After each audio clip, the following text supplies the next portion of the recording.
Buenos días, buenas tardes, buenas noches, donde sea que nos estén escuchando. Bienvenidos al podcast de Bad Habit. Lamentamos informarles que esta semana también tendremos que hablar del paro porque el paro sigue y esta vez sí prometimos ser bastante serios porque aparte tenemos un invitado, o bueno, no tan serio, honestamente, porque la verdad que el último capítulo estuvo bastante chistoso. Así que nos prometemos también un poco de joda. Estoy aquí como siempre con mis dos camaradas, Richie y José Colorado, que están como están, espero que estén bien, que este paro no les ha sacado cañas verdes ni les haya estresado como yo, Creo que Ricky está pero estresado por otras cosas, la verdad. Tal vez pueda hablar un poco del estrés, de lo que significa desplazarse de un lugar a otro, o de todo lo que implica ser adulto, pero creo que no está estresado por el paro. es verdad, tiene razón. Así que Richie, dinos cómo se siente eso. Eh, Creo que el estrés es, ajá, como, o sea, tengo que ser honesto, la verdad es que me imagino que todas las personas que lo están viviendo en carne propia, obviamente están mucho más estresados. Ahora, eso puede ser verdad, pero también yo creo que el hecho de que vivas en el Ecuador no significa que lo estés viviendo en carne propia como tal, ¿no? Como hemos visto, creo que hay una gran mayoría de gente que ha decidido, en realidad se ha involucrado de una forma u otra, ya sea en contra o a favor, pero aún así yo creo que hay muchas personas que han podido seguir con sus vidas más o menos normal, incluso estando en Quito, estando en el país y más que nada desconectarse un poco de lo que sucede. Ustedes díganme si es que es así o no, pero yo he escuchado por aquí y por allá que aún hay, o sea, hay personas que si puedes quedarte en la casa, que sí, y que tal vez no hay tanta comida en los supermercados, que tal vez las cosas están medio caras, pero que vives, ¿no?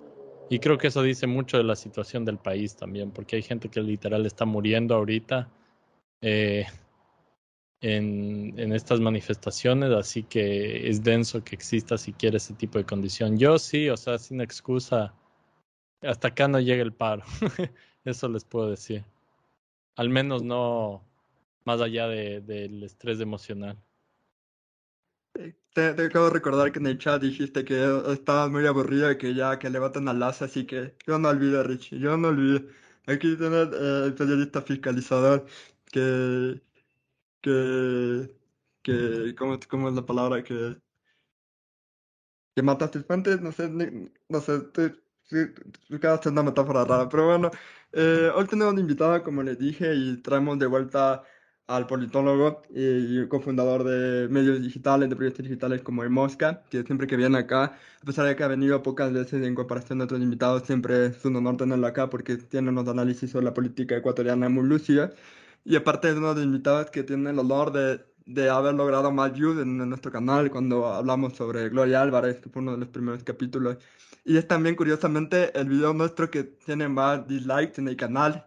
Todos de Guatemala, por alguna extraña razón, que como que, vaya, la aman allá. Extraño, extraño. Pero bueno, Charlie, muchas gracias por venir de vuelta.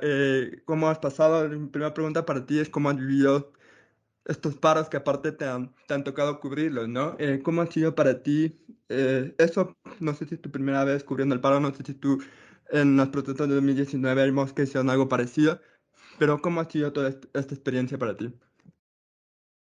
A ver, primero agradecerles a ustedes la invitación y, y nada, a ver, es una experiencia rara. Sí cubrimos octubre de 2019, es más, en octubre de 2019 cubrí mucho más que ahora, porque justo cuando comenzó el paro me dio COVID, así que fue como la primera semana del paro estaba en casita. Eh, Después ya salí a cubrir y no me he metido a cubrir, o sea, ya cuando ya eh, había como cuando ya subió la conflictividad, ya no pude, ya no podía cubrir y era muy difícil porque vivo en Cumbayá, al lado de mucha gente que sí apoya el paro, que perdón, que no apoya el paro y además no habían transportes y era muy difícil subir y bajar y además las condiciones para cubrir en ese momento no eran las adecuadas. La gran mayoría de medios independientes que cubren con cascos, chalecos antibalas, no sé de dónde se consiguieron. Por ejemplo, tengo amigos que trabajan en GK que estaban consiguiendo de a poquito el casco, el chaleco. eh, entonces es una experiencia medio rara. En octubre de 2019 sí estuve, no tenía ni siquiera con qué cubrirme, no tenía ni tapabocas. eh, y cubrimos con Atahualpa, que es un DJ y productor musical ecuatoriano. Cubríamos justo al frente de la Contraloría y en la Asamblea. Eh, Creo que el ambiente en 2019 era diferente, era mucho, o sea, se sentía más comunidad. Eh, Creo que es como que lo que vi, por ejemplo, la otra parte que alcancé a cubrir y que pude cubrir un día o 2 días, porque la una cubrí aquí en Cumbayá, que era la marcha eh, por la paz, entre comillas, y los otros días cubrí la marcha por la paz, entre comillas, en Ashiris. Eh, y era extraño porque es gente con la que me relaciono todos los días, pero en un nivel de polarización alto, en el cual ya solo veían al otro como un enemigo. O sea, lo que más me sorprendía era, no tanto para entrar en categorías de racismo y clasismo, pero sino la anulación del otro. O sea, el pensamiento es yo, mi burbuja y yo mismo, y el otro no existe. Y el otro es el enemigo porque el otro no me deja vivir lo que yo debo hacer. Y me acuerdo, hay un libro de Slavoj Žižek que él habla sobre esto, se llama, eh, eh, él dice que parte de, ¿cómo se llama?, de los ciudadanos alemanes comenzaron a convencerse en medio del gobierno nazi, comenzaron a convencerse de que sus vecinos eran sus enemigos y que había que denunciarlos, porque eran una amenaza para el Estado alemán, eran una amenaza para cumplir el fin del Estado alemán. Y la comparación suena un poco desfasada, pero te das cuenta cómo la anulación del pensamiento cuando hay un nivel alto de polarización eh, se vuelve, eh, permite que gente normal con la que convives todos los días y que no pensarías que puedan tomar posiciones extremas de lado, terminen definiendo al otro como un enemigo. Entonces, eso es algo que se vivió un poco en octubre de 2019, pero no en el nivel, creo, no en la escala en el que estamos ahorita enfrascados. Eh, Eso por lo menos de lo que he podido cubrir. Después ya, si quieren, vamos a un análisis más profundo de todo el conflicto, pero es como mi sensación y al mismo tiempo se siente medio como entre el encierro de la pandemia, mucho desgaste emocional, desgaste mental, no te puedes desconectar de las redes. Yo trabajo haciendo análisis político para empresas y estar todo el tiempo pendiente, todo el tiempo ahí, es un desgaste muy fuerte. Y si yo que vivo en Cumbayá y estoy en mi casa seguro, el desgaste de la gente que está en el paro, de lado y lado, tanto de los policías, los militares, como de los manifestantes, de la CONAIE, de los actores, hasta del mismo presidente de la República, debe ser gigante. Entonces, creo que hay que tener en consideración eso. Sí, eso de las marchas por la paz y los ciudadanos de bien de Alemania de la Segunda Guerra Mundial es fuerte, ¿no? Pensar en ese tipo de comparaciones, que obviamente creo que de lado y lado siempre han habido comparaciones un poco sensacionalistas, se les podría decir hasta ciertos momentos, pero eh, también creo que es muy real en el imaginario de la izquierda, digamos, la amenaza del fascismo, ¿no? En el siglo XXI, ya sea en Estados Unidos, ya sea en Brasil, ya sea en Europa central, ya sea en Europa del Este incluso, y en este caso ya sea, digamos, en Latinoamérica, ¿no? En general, y podríamos incluso decir Ecuador, en el imaginario de la izquierda existe, de hecho, formas concretas de fascismo. eh, Hasta cierto punto se han desarrollado de una forma u otra, adaptado al mundo moderno. Yo creo que de la misma manera existe claramente en el imaginario de la derecha, existe el comunismo, ¿no? Como un fantasma que está acechando de nuevo a todo el mundo y eso, o sea, eso ha estado presente ya hace largo rato, ¿no? Porque teníamos también esos eslogans que aparecían durante el paro de, ¿cómo era? No empathy.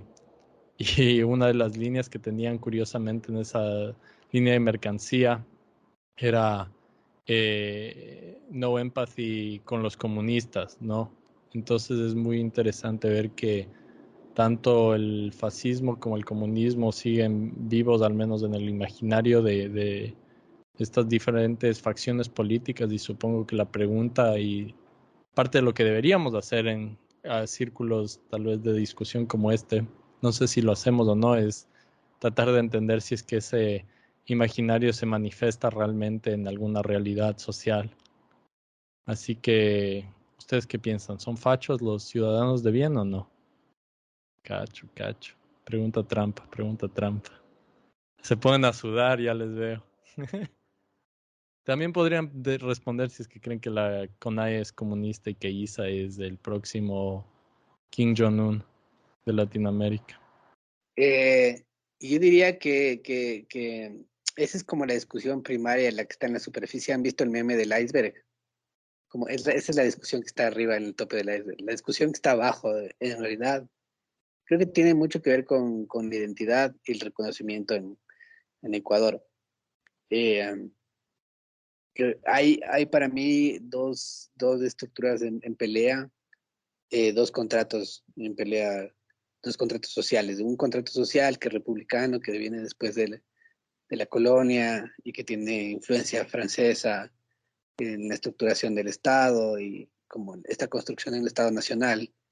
Y, pero para formar eso hay un texto de Marshall que se llama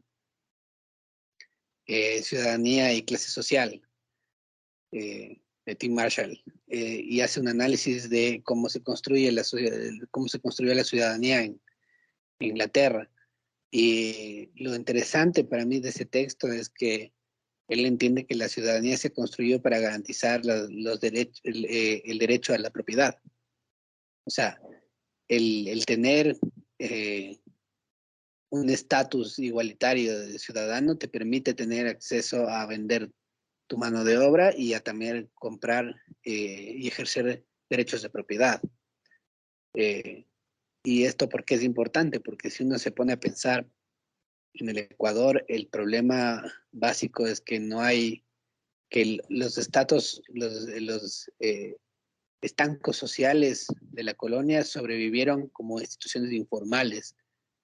Entonces aquí todavía importa el apellido, importa el relacionamiento, el capital social que pues, se puede acumular a partir de eso. Entonces la lógica social no es tanto la lógica de la ética protestante de Weber y del capitalismo como un crecimiento económico. O sea, como lo que hace el Estado es igualarnos para poder vender mano de obra y regularnos a partir de esta lógica de domesticarnos desde una ética protestante donde el trabajo está bien visto, el trabajo es como rezar.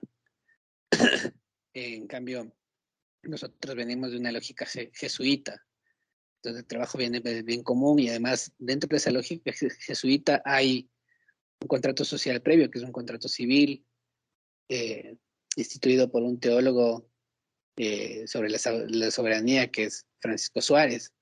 Y lo que él decía es que el rey es el soberano, pero que en momentos donde el rey como gira sus decisiones contra el bien común, contra el bien del cuerpo social, que es el cuerpo cristiano, el cuerpo cristiano puede tomar esa soberanía y destituir al rey.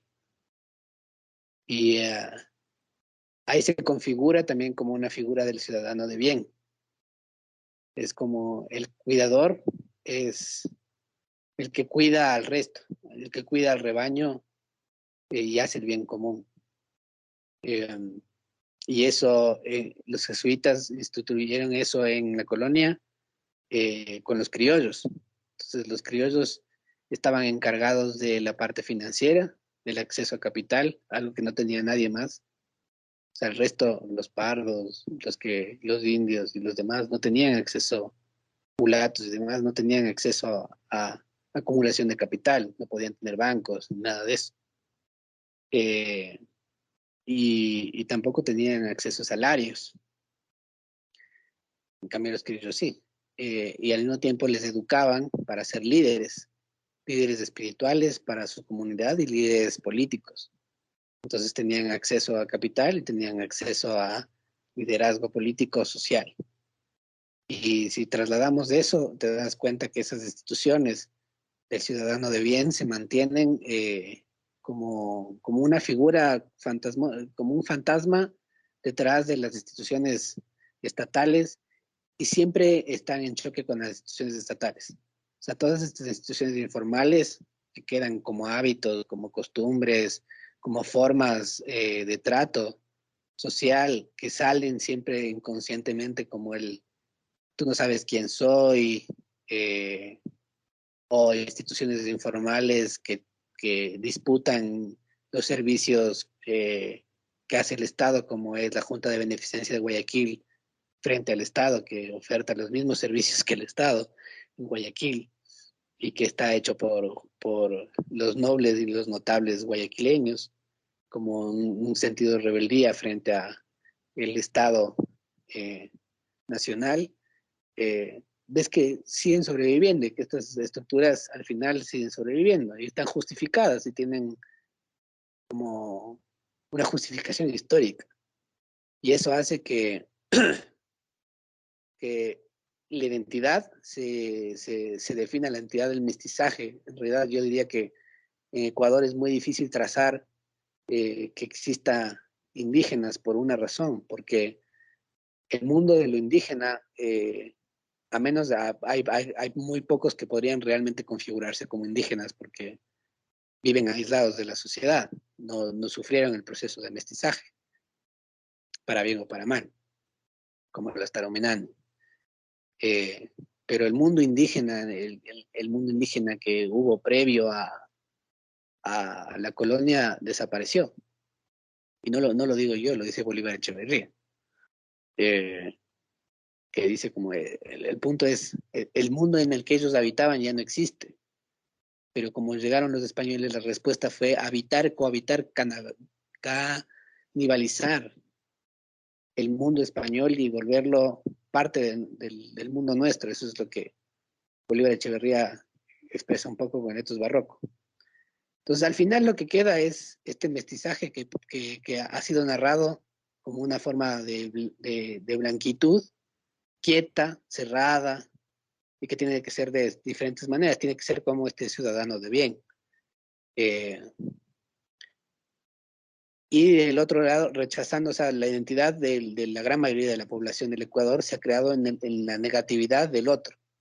Es cerrar al otro, es del un lado el mestizo blanco tratando de cerrar y cerrar filas frente a, a los rezagos del mundo indígena y autoproclamarse el ganador. Y del otro lado, el indigenismo o esta visión como esta cosmovisión que está creado por el mundo del mestizo blanco, que busca romantizar un poco a lo indígena y narrarlo de manera folclórica. Entonces lo que tiene son dos fantasías sobre la negación de lo indígena dentro del mestizaje, del proceso de mestizaje, que es un proceso inacabado y que en conflictos así, con alta polarización, se demuestran y salen a la viva voz. O sea, ya, por eso digo que no se trata de si son fachos o no son fachos, o si son zurdos o no son zurdos, sino que hay toda una estructura de negación de identidad y de aceptación de las identidades muy profundo que no deja construir Estado, que no deja construir democracia y al cual los partidos políticos, el sistema de partidos políticos no le da solución y no alcanzan a entender. Entonces yo diría que ese es como el principal problema más grave, que las instituciones políticas no entienden o no comprenden la raíz profunda del conflicto y la ignoran y superponen sus intereses sobre las problemáticas. No saben cómo procesar, no entienden, están ciegos. Y en medio de esa ceguera, nosotros, la gran mayoría, estamos uniéndonos en medio de esta polarización, a partir de las redes sociales y el uso de las redes sociales, hizo que la polarización sea aún más grande y más complicada de controlar, más anárquica y más utilizable y hacer, comienzas a dudar. Yo dudo todos los días de lo que escribo, no escribo, y creo que lo más coherente es dudar. Lo más coherente es dudar de uno mismo y de lo que estás posteando, lo que estás escribiendo, lo que estás pensando, porque si no estás dudando y estás muy convencido es que te ganaron el juego. Y hay alguien que está controlando lo que estás pensando y lo que estás creyendo. Entonces, en este punto es lo salvable es poder pensar, poder aislarse y reflexionar de por qué estamos en el mundo y dar contexto a las cosas. Creo que ese sería mi análisis como un poco más filosófico de la situación. Después ya, si quieren, vamos al conflicto, así como análisis de conflicto. Sí, porque yo creo que todo el mundo quiere entender por qué rayos comenzaron a darse de quiños, figurativamente hablando, y por qué se está tomando las decisiones que se están tomando de parte de, o sea, a ver, aquí creo que tú mencionaste algo que es cómo nuestra visión tiende a una polarización más allá de los retos sociales y, o sea, por qué estamos en este punto en el que hablamos de los otros cuando nos referimos bien sea a los Nutella Boys o bien sea a los indígenas o bien sea a los fachos o bien sea siempre, o sea, siempre va a haber un reconocimiento de que hay otros, pero no un reconocimiento o una escucha del mismo. Pudiéramos quedarnos en eso, pero también hay o sea, ¿qué pasó realmente dentro del gobierno y dentro de la CONAIE para que llegáramos a un punto donde ellos no se estén escuchando, como, digamos así, como poderes que tiene el Estado o que tienen los distintos estados o las distintas estructuras? ¿Por qué llegamos a un punto donde los políticos, vengan, aunque suene muy gracioso, vengan a ser un reflejo de cómo nosotros actuamos? Creo que es un proceso complejo, o sea, entender, habría que entender primero un poco el primer año de Lazo. Creo que el Lazo llega sin un operador político claro. Su operador político murió, que era César Monge, muere en los primeros meses de gobierno.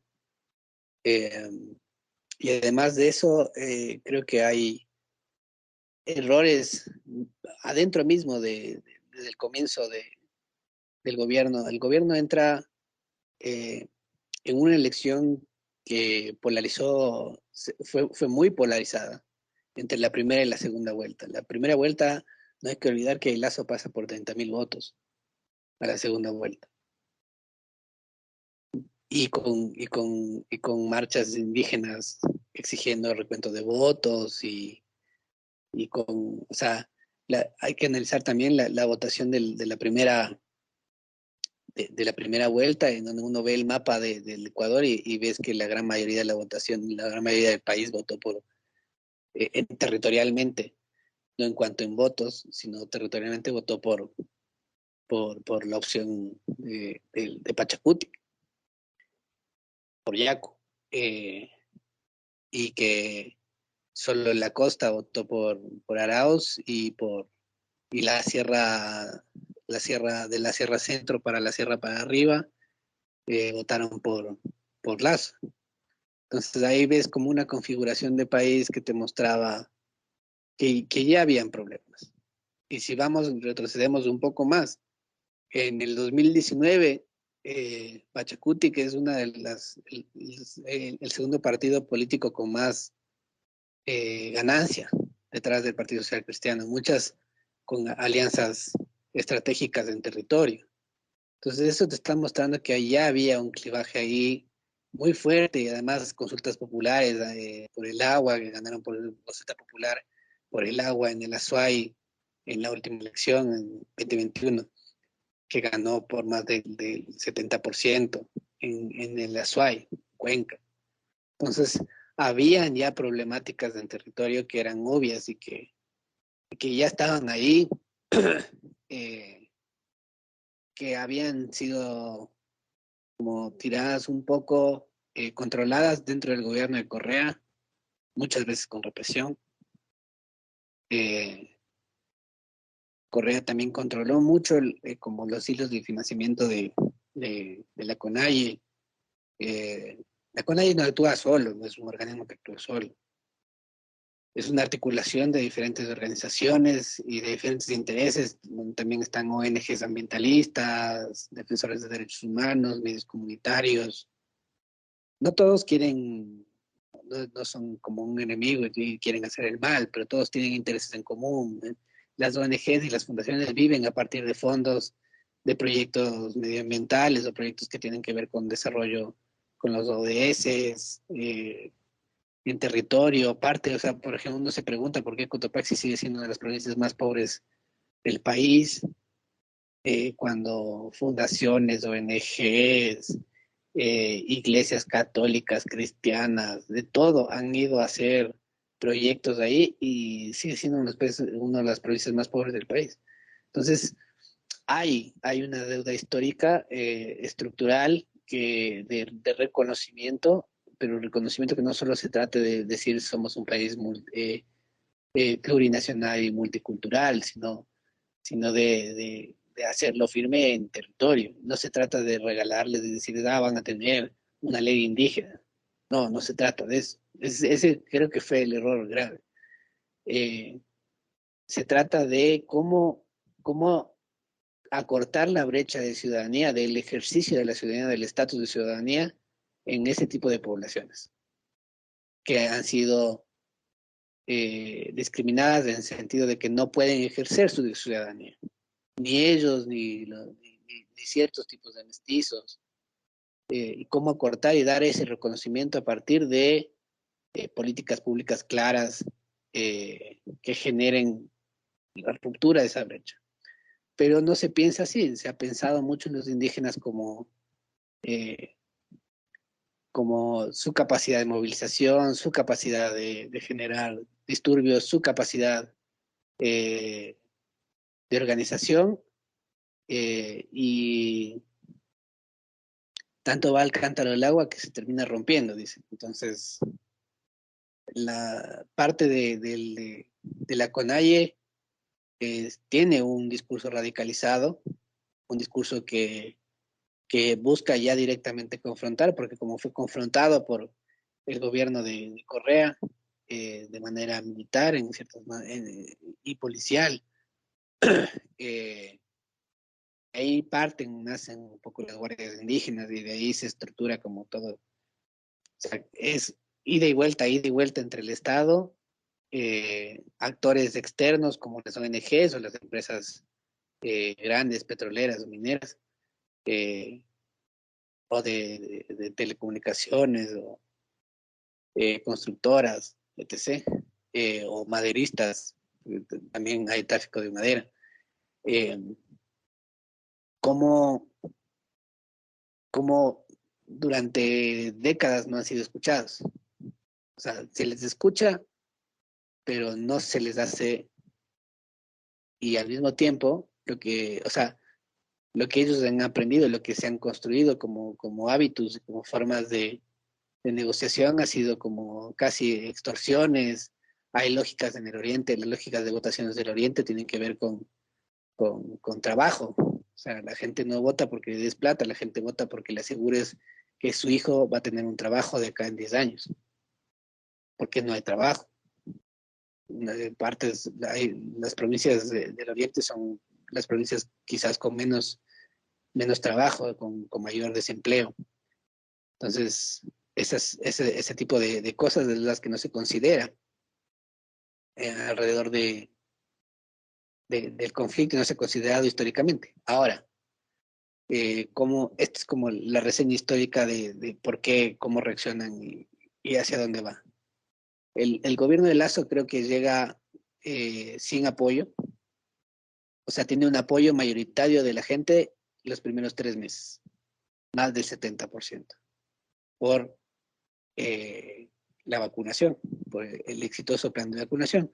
Lo interesante y lo raro es que el exitoso plan de vacunación funciona por asociaciones público-privadas y porque las empresas privadas por primera vez se interesan en gestionar y ayudar en la construcción de políticas públicas de salud o sea, políticas públicas claves como salud. Podría hacerse en educación, podría hacerse en administración de un montón de cosas. Sin el afán necesario de lucro, porque lo que necesitaban, su motivación era reactivarse. Entonces, como querían reactivarse, necesitaban tener un gobierno que les sustente. Parte de eso hizo que el plan de vacunación funcione. Entonces, una de las cosas más graves que tiene este país creo que es justamente que la clase empresarial cree que no es responsable, o sea, al mismo tiempo te dice qué es lo que tienes que hacer, le dice a los gobiernos qué es lo que tiene que hacer a través de las cámaras y juzga mediante la opinión pública, están constantemente en medios de comunicación y también en redes sociales presionando, pero al mismo tiempo no se hacen responsables de colaborar con el gobierno o con los gobiernos. Tanto así que se acabó la vacunación y poco después los gremios empresariales comenzaron a pelearse con Lasso. Y Lasso comenzó a perder poder. Y algo que ya teníamos visto y ya era definido es que pasamos a la segunda vuelta y ya había una configuración de la Asamblea. Y ya Lasso sabía que no iba a tener una mayoría.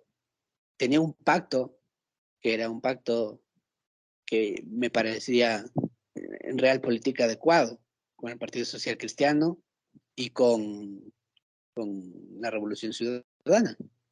Puede que a su base electoral no le hubiera parecido aberrante asociarse con una Revolución Ciudadana, pero era el momento de hacer ese pacto porque era el momento de garantizar gobernabilidad.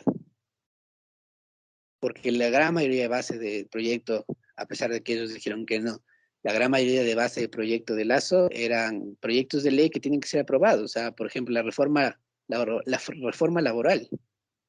Hasta ahora no hay ni siquiera un borrador de la reforma laboral. Porque es imposible pasarlo en la asamblea, porque no va a tener los votos. Entonces, el primer año de Lasso se concentró en tirarle la pelotita a la asamblea, en destrabar la situación de la asamblea, en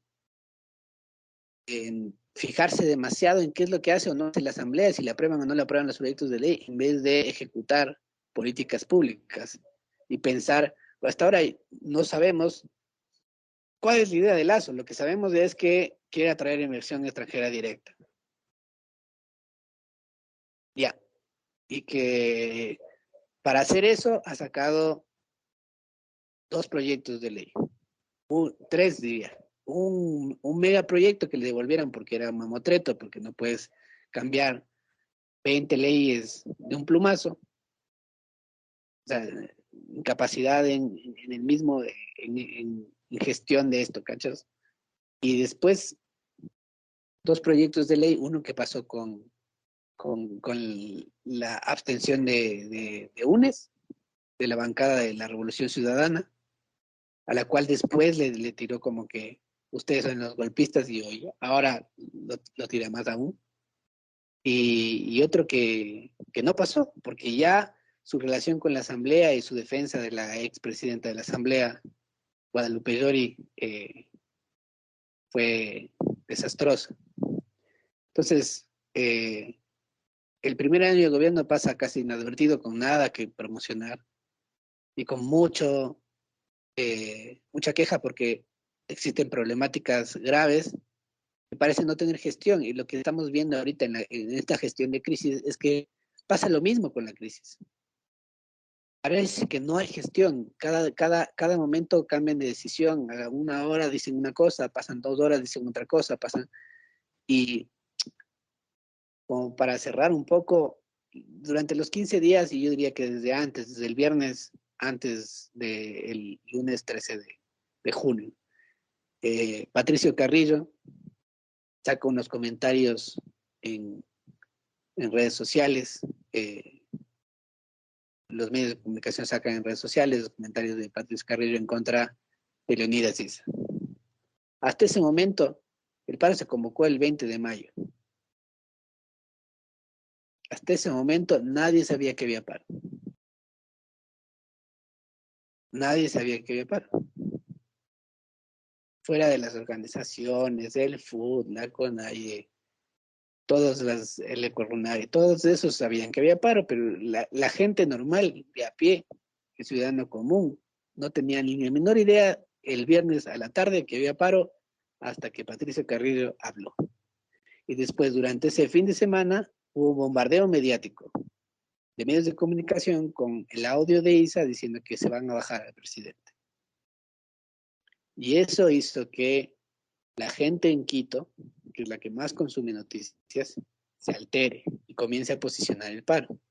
El lunes pasó el paro, hubo algunos desmanes, pero nada a profundidad, nada a comparación de todo lo que estamos viendo en el momento, pero es nada. Y esos desmanes, y parecía que el paro se había sumado. Para la noche todos decíamos como, no pasó nada. Y de repente en la madrugada le cogen preso a Issa. Y eso desata todo el cúmulo de cosas. Pero lo que quiero ver es que se den cuenta que la narrativa que incrementa la conflictividad viene de Patricio Carrillo el viernes. Viene antes. ¿Y por qué resalto esto? No porque me caiga mal el señor. No me cae ni bien ni mal, pero si uno va haciendo como ve los facts y los hechos a partir de las narrativas y los discursos y cómo va analizando esto, uno va entendiendo que hay 2 bandos en el gobierno. En un bando es un bando militarista que tiene la sangre en el ojo por octubre de 2019. Hay que recordar que Patricio Carrillo era el jefe de la policía en octubre de 2019.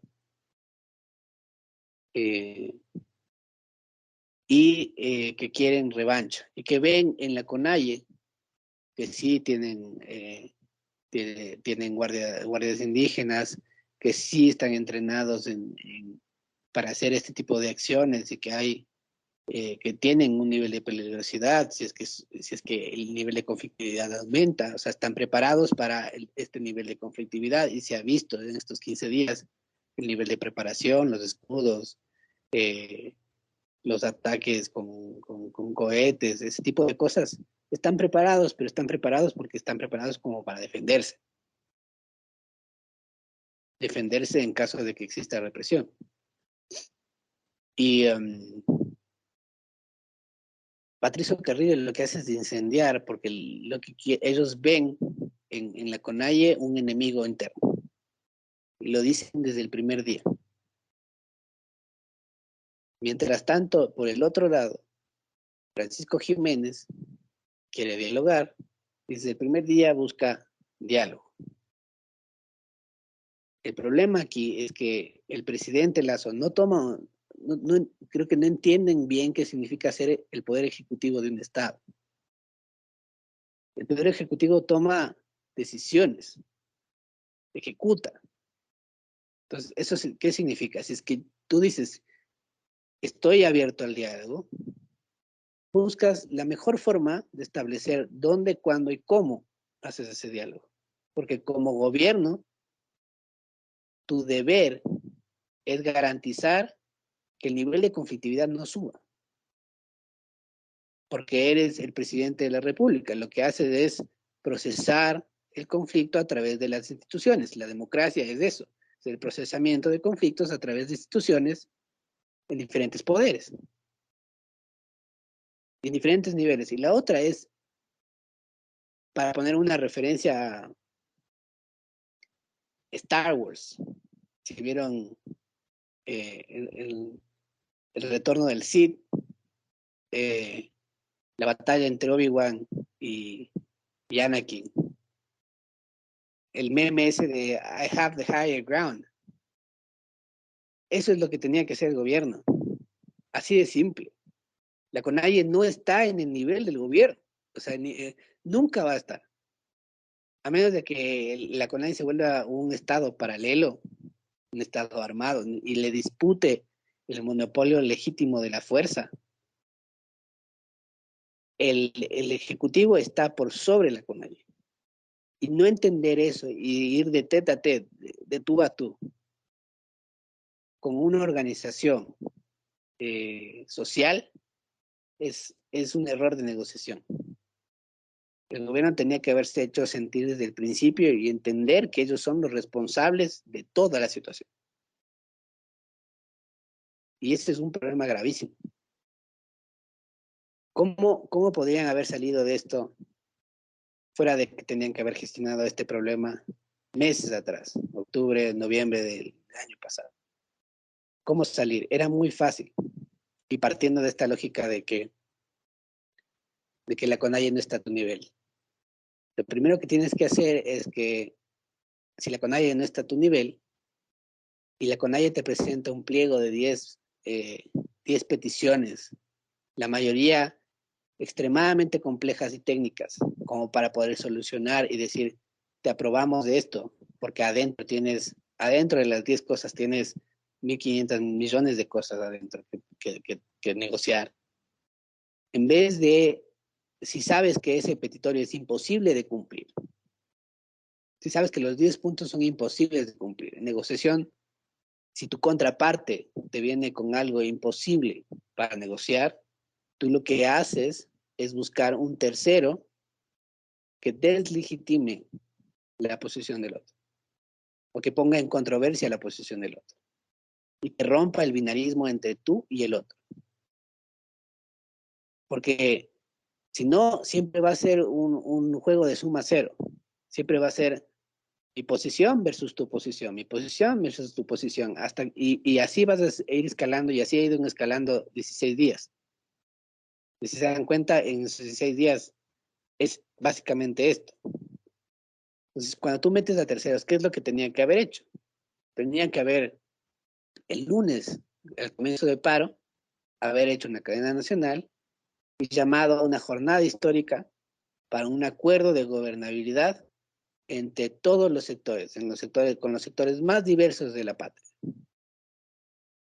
Entonces le sentabas a los jefes de bancada de la asamblea, le sentabas a los gremios de transportistas, diferentes gremios, le sentabas a la CONAIE, sentabas a un montón de actores diferentes, a las organizaciones de la sociedad civil, y les decían, hasta que no lleguemos a un acuerdo, vamos a tratar este acuerdo a partir de los 10 puntos de la CONAIE, que son los que han propuesto este diálogo nacional. Y ahí le reconoces al CONAIE.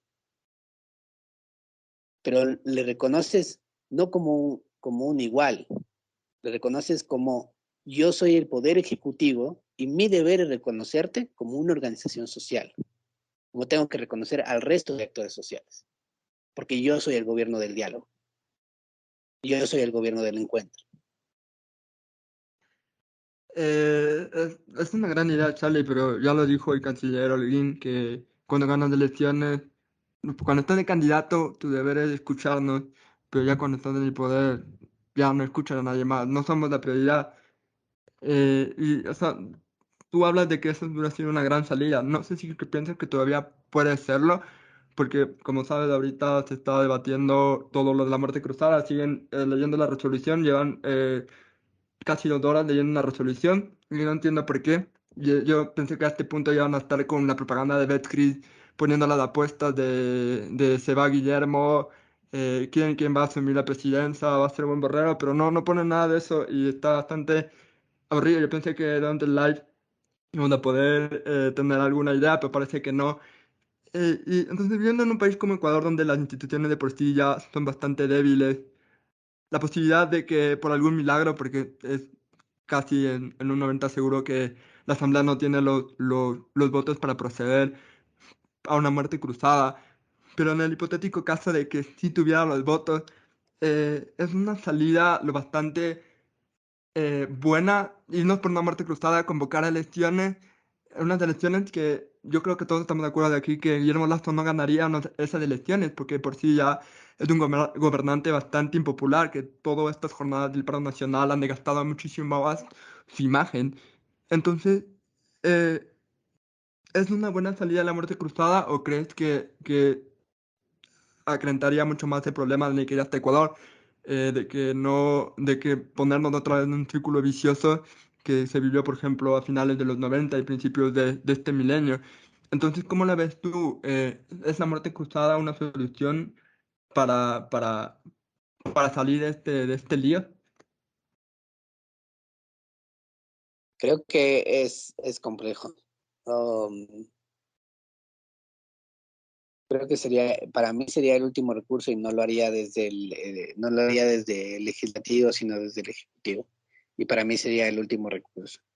Eh, Creo que la forma más fácil de destrabar la situación es cuando ambos actores tienen ganancias relativas. En la crisis de los misiles en 1962, para aquellos que no saben, la crisis de los misiles fueron 13 días donde entre Rusia, Estados Unidos y Cuba casi hubo casi se desató la Tercera Guerra Mundial porque Rusia, la URSS había mandado misiles nucleares a Cuba. Estados Unidos se da cuenta, bloquea a Cuba, se eleva el nivel de conflictividad, Rusia amenaza a Estados Unidos, y no sabían cómo destrabar, o sea, estábamos al borde y en serio estuvimos a nada de la guerra mundial, o sea, de desaparecer, pero una guerra nuclear. Eh, Hay un internacionalista que se llama Graham Allison que hace un texto sobre la toma de decisiones, modelo de decisiones, y hace como tres, tres modelos de gestión de decisiones. Y voy a explicar sobre el tercero, que es el que resolvió el conflicto. Kennedy tenía el mismo problema que yo creo que tiene Lazo ahorita, que es tener dos bandos dentro de su propio gobierno. Un bando militarista de Kennedy había invadido un año antes Bahía de Cochinos en Cuba y había fracasado militarmente. Y esos militares querían revancha. Un poquito parecido a octubre de 2019 y lo que está pasando.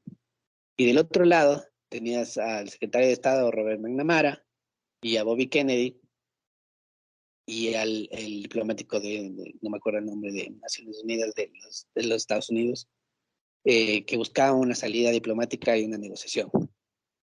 Que pensaban que hablando con los rusos podrían formar, eh, generar un pacto. ¿Qué es lo que pasó? Después de 13 días, casi entre el día 11 y el día 13, Kennedy le lanza una propuesta a Khrushchev, a la URSS, y le dice, si ustedes retiran los misiles, nosotros no invadimos a Cuba. Ese es un paso, o sea, la solución tiene tres pasos. El segundo paso ese es como una negociación pública. El segundo paso es una advertencia privada. Bobby Kennedy habla con el embajador ruso en Washington y le dice, si ustedes, si no escuchamos que ustedes retiran los misiles de Cuba, eh, prepárense. Tienen 24 horas para hacerlo. Y la tercera parte es un contacto ultra secreto y privado. Solo 6 personas del Consejo de Seguridad de los Estados Unidos sabían que eran 15 personas del Consejo, solo 6 de esas 15 sabían esto. Y les dicen a los rusos que no les están diciendo que para este tiempo Estados Unidos tenía misiles en Turquía. Y les dicen, no les estamos diciendo que vamos a quitar los misiles, pero si ustedes sacan los misiles, en 6 meses no va a haber misiles en Turquía. ¿Y por qué hacen eso? Porque lo que se dan cuenta es que Nikita Khrushchev había perdido control en Berlín Oriental, había habido un lío en la frontera alemana y habían perdido cierto tipo de control ahí adentro. Entonces, Khrushchev tenía presiones a la interna en Rusia y necesitaba fortalecer su imagen. Entonces, no podía ceder. Por más que quisiera ceder, no podía ceder. Un poco más o menos como lo que le está pasando a Isa. Si se dan cuenta en medio de la negociación entre ayer y hoy, Isa es el que intenta un poco, aunque parezca todo extraño, Isa es el que más o menos intenta moderar tanto el discurso y conciliar las posiciones del gobierno frente a los demás líderes de la CONAIE. Entonces, volviendo otra vez a la crisis de los misiles, lo que le da Kennedy a Khrushchev es una salida para que Khrushchev pueda decir que esto fue una victoria a la interna de su país. Y al mismo tiempo puede decirlo en Estados Unidos que ellos tuvieron una victoria. Y así salvaron al mundo. Entonces, ¿cómo se salva al mundo en este tipo de crisis donde tienes un nivel de conflictividad y como la escalada de conflicto es tan alta que es imposible dar un paso atrás, haciendo que los dos actores tengan ganancias relativas? Y lo mismo, la única forma para mí de destrabar el conflicto entre la CONAI y el gobierno es que ambos puedan salir vencedores relativamente del conflicto. O sea, que el gobierno salga como, la cagaste durante X días, pero lo lograste salir. Y la CONAIE salga como vencimos. Pudimos sacar estos puntos, hicimos que nos escuchen, vencimos. Entonces, si no hacemos eso, esto va a seguir latente y puede acabarse el conflicto, pero va a volver a surgir y cada vez que surja va a ser peor. Entonces, eso es lo que creo. Pero, o sea, veamos a ambos lados por así súper breve de lo que mencionaste, de esa posible resolución donde tú tienes un ganar-ganar, prácticamente una lógica de un óptimo de Pareto dentro de la negociación. Aquí viene una pregunta. ¿Qué tanto nos ha demostrado a ver, lo que tú decías de estos últimos días, o sea, estas últimas horas, ISA se ha mostrado en una postura muy distinta a la del gobierno, pero el gobierno se ha mostrado la tesitura de las últimas semanas. O sea, este gobierno que actuó hoy diciendo, bueno, no se va a diálogo, es el mismo Lazo que dijo el anterior sábado, ¿saben qué? Vean, corran, mejor salgan de aquí, vuelvan a sus hogares porque vamos a comenzar el uso progresivo de la fuerza. Y es el mismo Lazo que unos días antes metió en la cárcel dicen que fue de una manera incorrecta a Isa. Entonces es como que el gobierno o lo que tú mismo decías, tal vez del gobierno, bajo las influencias tal vez de poderes militares o policiales por haber razones, lo están tomando hasta cierto punto como un partido, como una competencia de ver quién termina ganando.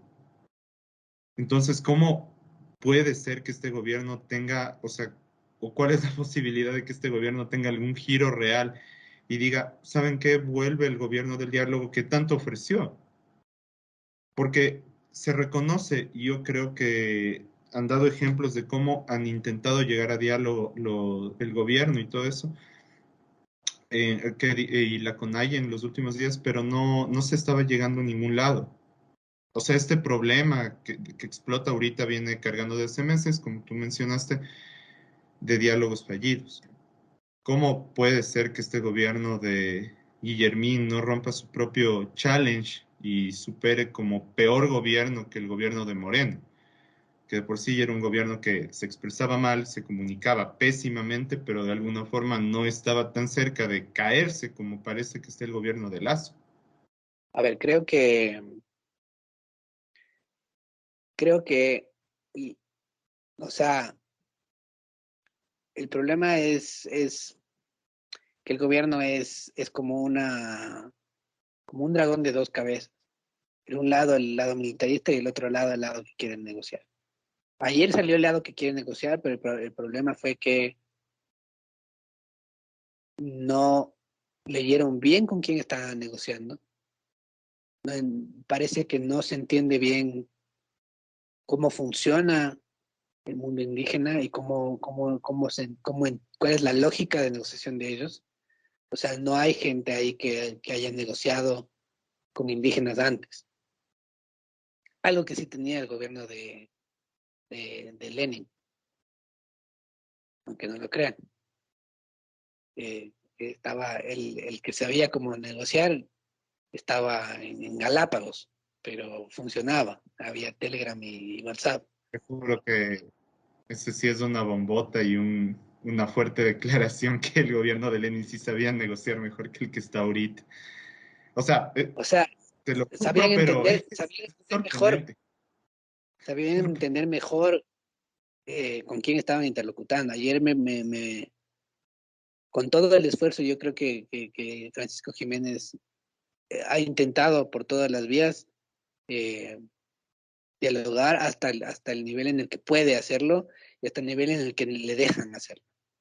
Siento que no tiene el respaldo, o sea, si uno se da cuenta, la salida de Lenin Moreno, hay más respaldo hacia la fuerza militar y hacia la fuerza policial que la labor encomiable del ministro de gobierno.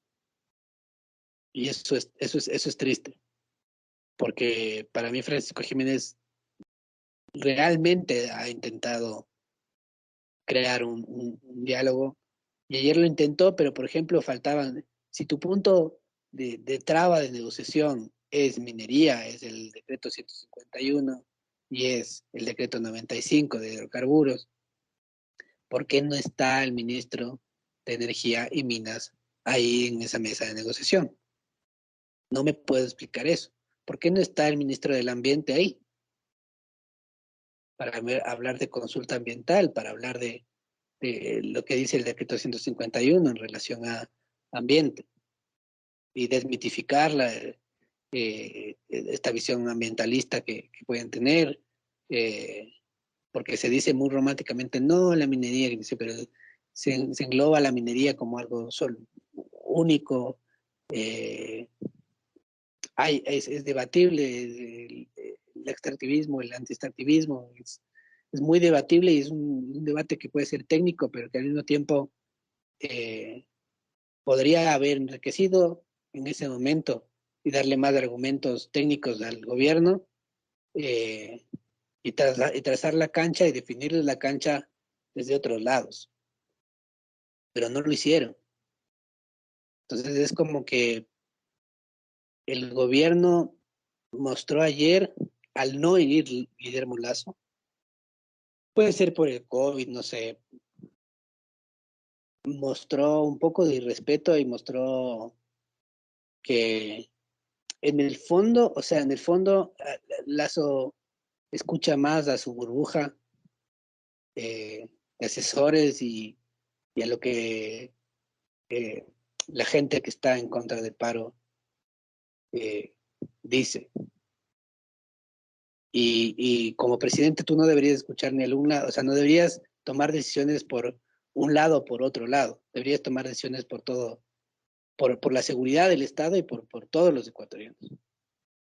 Entonces, repito, yo creo que Lazo no entiende qué significa el Poder Ejecutivo, ni cómo funciona, ni a qué realmente representa, ni cuál es su responsabilidad real.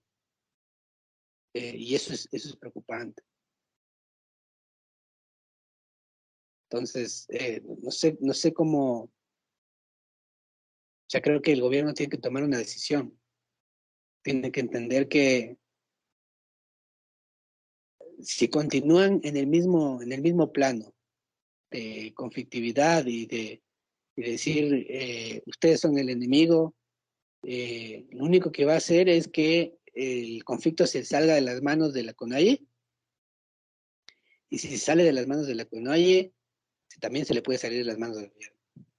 Porque el momento en que la CONAIE ya no puede controlar sus bases y cada uno esté desperdiciado por el territorio, y en el territorio tú no puedes controlar, ¿cómo controlas lo que pasa en medio de Mundaza, donde tienes que entrar después de 4 horas de, de canoa, y donde solo puedes entrar con helicóptero? ¿Cómo haces? O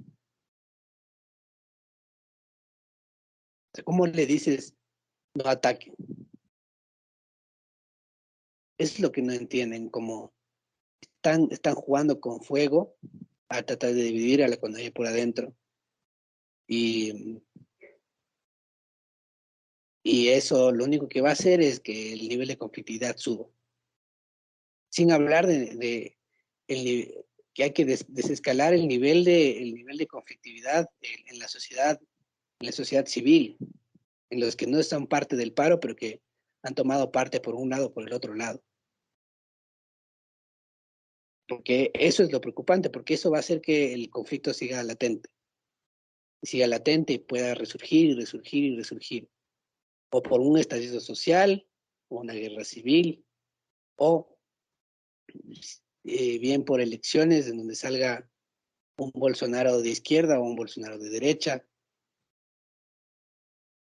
Ese es el punto. ¿No?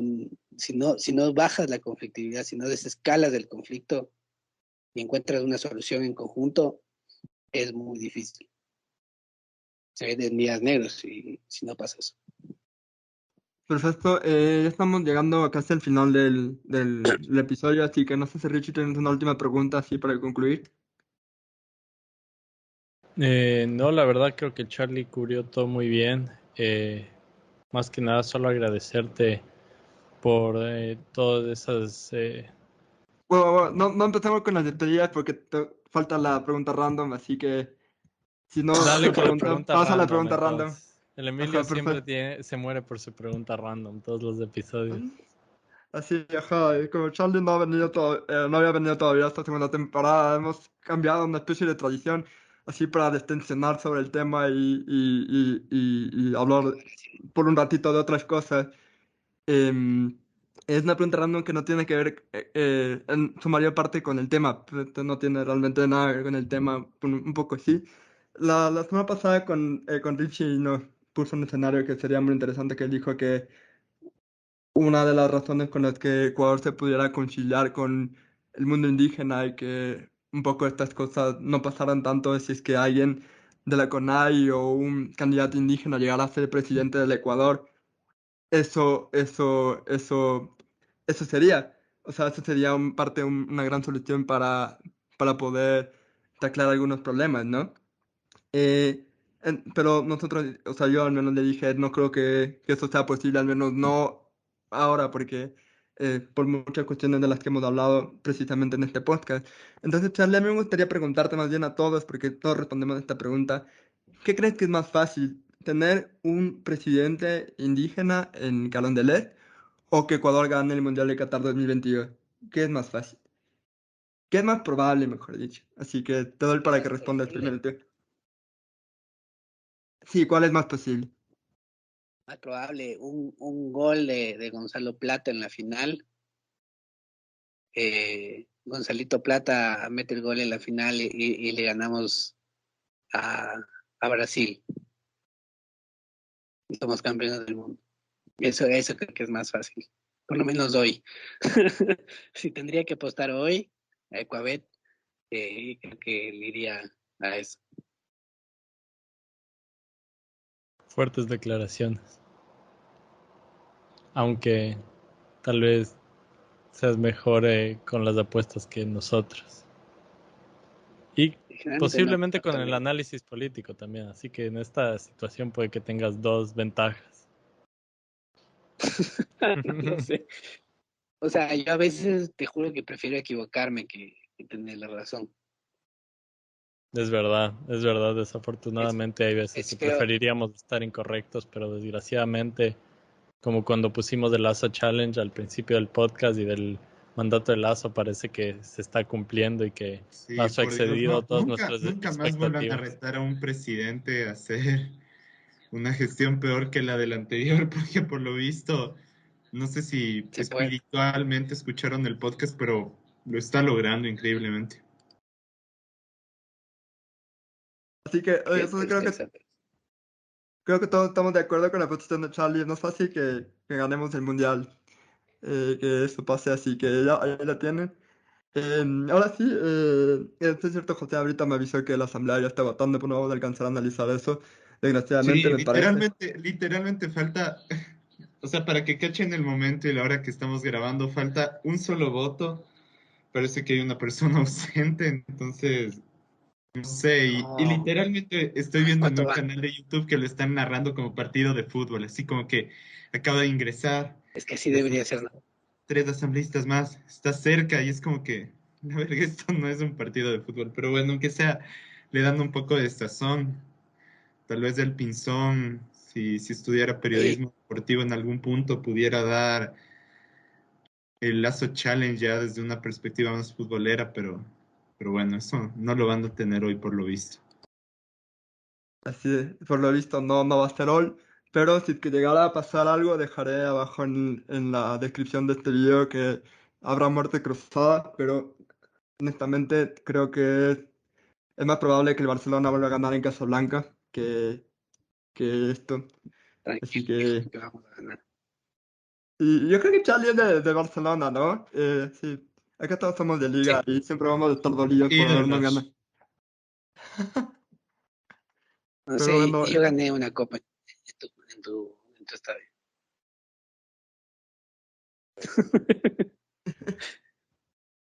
dale, dale. No, era eso, que ganamos una copa en su estadio. Emilio, ya tienes que aceptarlo. Ganó una copa en tu estadio, eso es lo que está diciendo. Ah, sí, pero... Espérense, sí. Espera, espera. Creo que si nos esperamos 5 minutos podemos tener una resolución, porque No, está a ver, ganando ¿cuántos votos van? increíblemente está ganando la destitución de Lazo. Bueno, Oh, por Dios, dime que. qué perfecto momento para este podcast en todo caso. aquí Y está tal vez solo 67 por ahora. para alargar un poco de tiempo, ya que estamos en estas, creo que le llevaré la contraria a la pregunta del día y yo diría que es más probable que tengamos un presidente indígena por dos razones. La primera, a este paso Chile va a ir al Mundial en vez de Ecuador.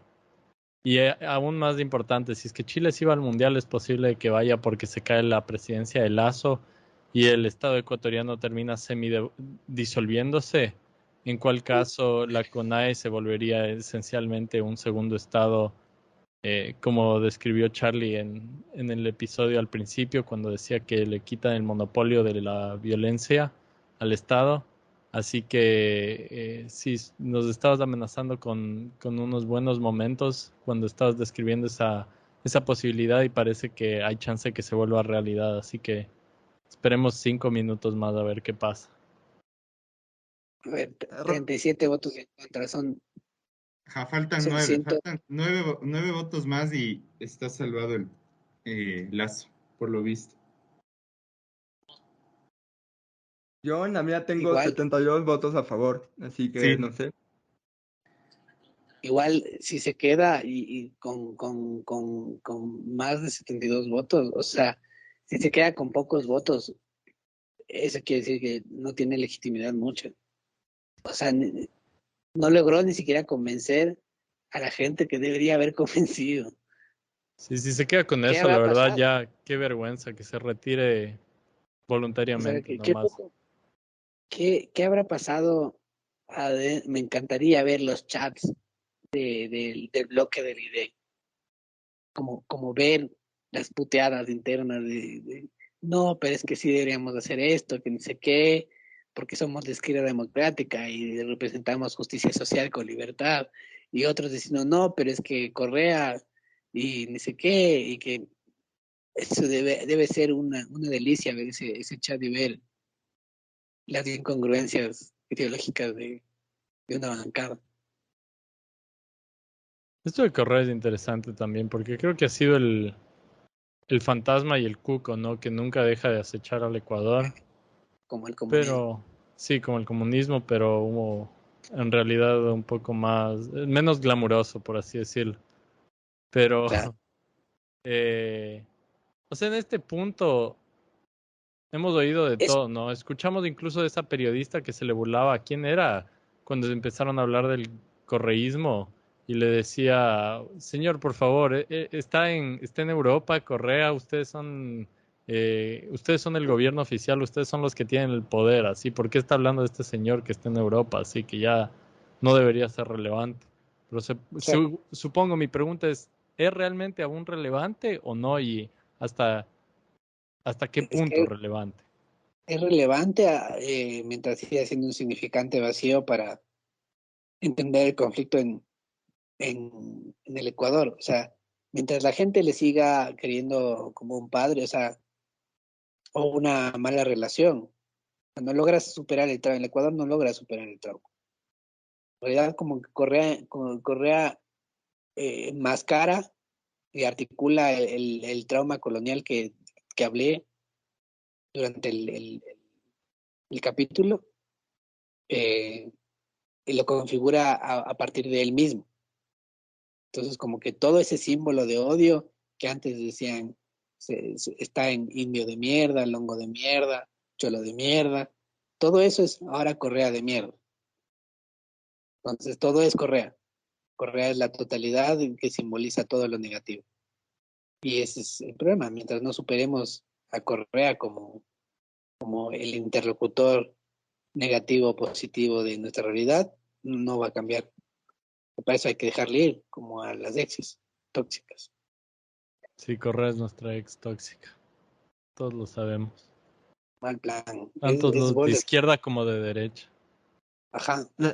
Pero le tienen mal atravesada igual muchas personas peor que yo con el título de Barcelona en Casablanca. Creo que mucha gente ya debería superarlo, ¿no? Pero bueno, aquí José nos está diciendo que faltan 13 votos y según mis cálculos no le alcanza. O sí le alcanza. Creo que no le alcanza. Porque quedan 13 votos, tienen casi 80.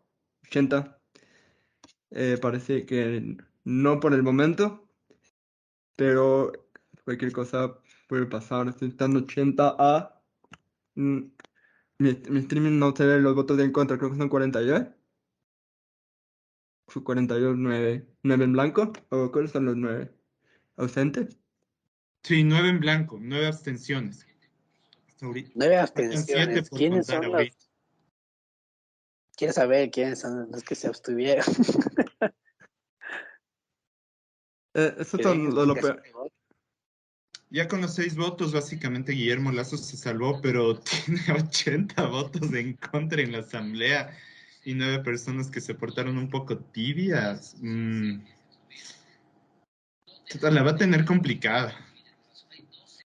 Hay que, hay que, Ese hay que complicado. aclarar que, hay que aclarar que ya no se puede pedir un periodo de destitución, o sea, no se le puede hacer la muerte cruzada hasta el final del periodo, o sea, ya UNES quemó ese barco prácticamente, por aquí no podrá hacer, creo que todavía lo puede plantear Yo Lazo creo en que algún punto, ¿no?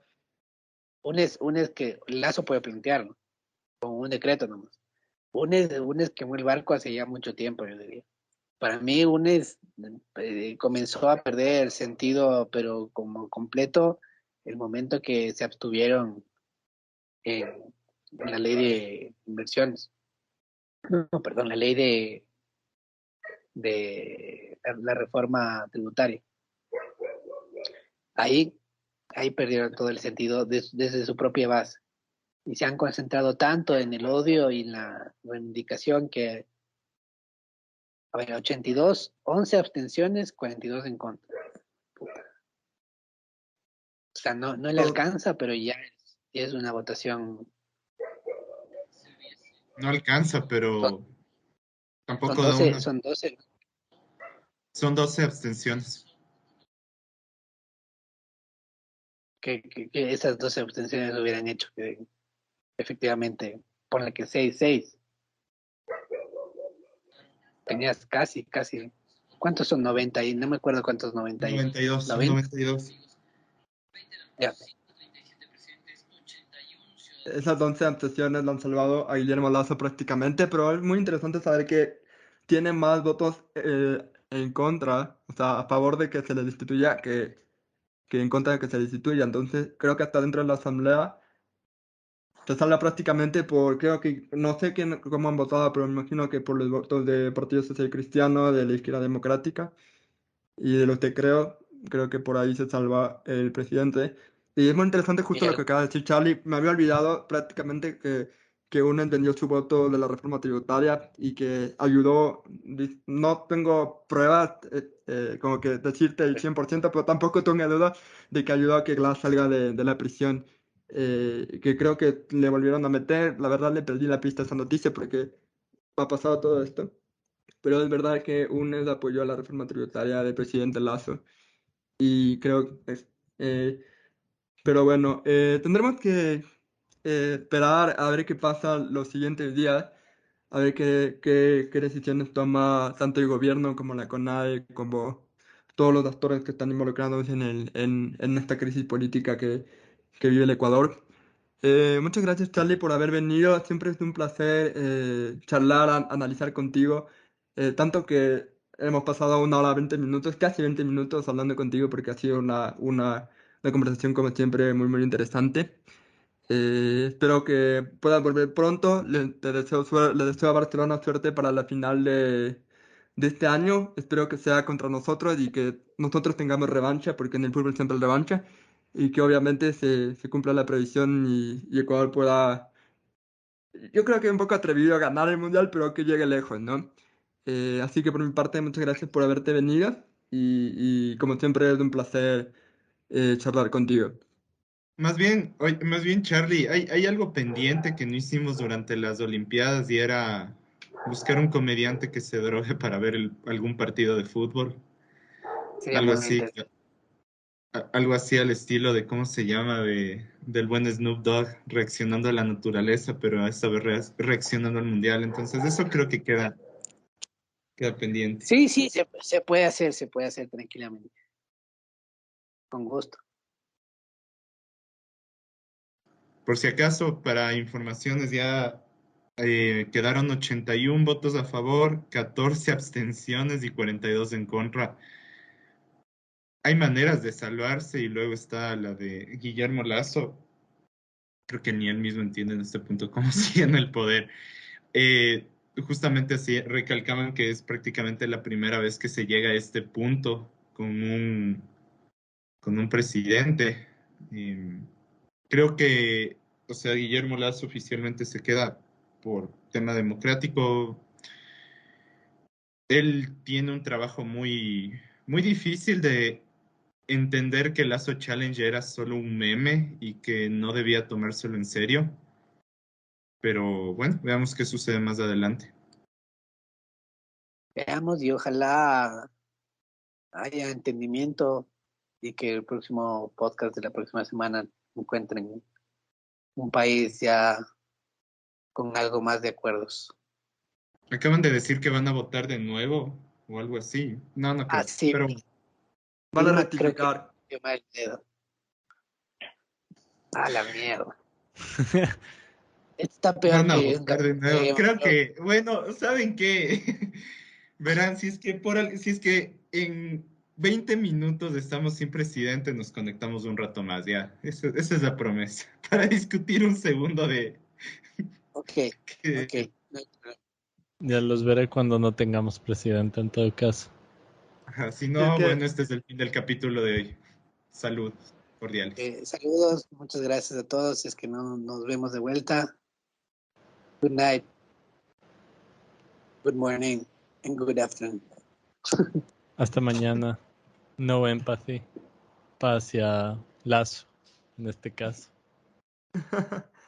Bueno, audiencia, espero que hayan disfrutado de este episodio. Nos vemos la próxima semana. Hay que confirmar que nos estamos acercando al final de temporada porque sí vienen cambios importantes para algunos miembros de este canal. Así que vamos a cortar esta temporada un poco para después planificar cómo va a ser la tercera temporada. Así que creo que nos quedan, la verdad, pocos capítulos de esta temporada. No sé cuántos, no puedo confirmarles, porque como ya saben, una vez en este podcast se dijeron que somos un país con instituciones débiles y nosotros solo somos el espejo de nuestro país. Así que lamentablemente no puedo confirmarles cuántos nos quedan. Pero el final de temporada de esta segunda temporada está un poquito cerca y probablemente nos veremos en octubre. Tal vez en septiembre, todavía no está confirmado eso, pero el final de esta temporada confirmará todo eso.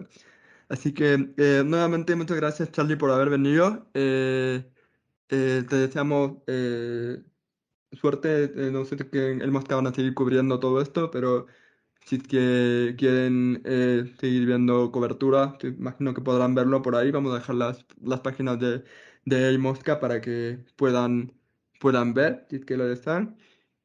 Así que muchas gracias nuevamente, Charlie.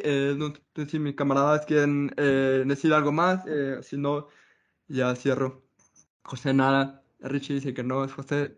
Larga, Liga de Quito campeón este año, loco. Es lo único que diré. Sí, sigue existiendo Ecuador para el fin de semana. Es verdad, es verdad. Si es que sí. Bueno, honestamente, Ecuador ha salido de peores, creo yo. En que, lamentablemente, yo creo que esto es lo peor que he vivido. No creo que yo en el 30S pensé que era lo peor y hasta esto se ha superado un poco.